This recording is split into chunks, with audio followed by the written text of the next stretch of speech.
வங்கக்கடல் பகுதியில் விதிக்கப்பட்ட மீன்பிடி தடைக்காலம் முடிவடைந்துள்ளதால் 45 நாட்களுக்கு பிறகு தமிழகம் மற்றும் புதுச்சேரி மீனவர்கள் கடலுக்கு சென்றுள்ளனர். மீன்களின் இனப்பெருக்கத்திற்காக ஆண்டுதோறும் ஏப்ரல் 15ஆம் தேதி முதல் மே 29ஆம் தேதி வரை விசைப்படகுகள் கடலுக்குள் சென்று மீன்பிடிக்க தடை விதிக்கப்பட்டுள்ளது.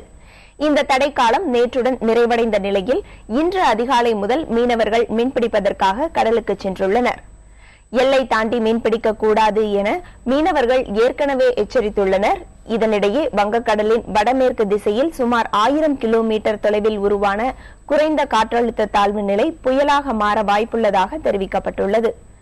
இதனால் தமிழகத்திற்கு பெரும் பாதிப்பு ஏற்படாது என்ற போதிலும் பாம்பன், கடலூர், புதுச்சேரி உள்ளிட்ட துறைமுகங்களில் 1ஆம் எண் புயல் எச்சரிக்கை கூண்டு ஏற்றப்பட்டுள்ளது.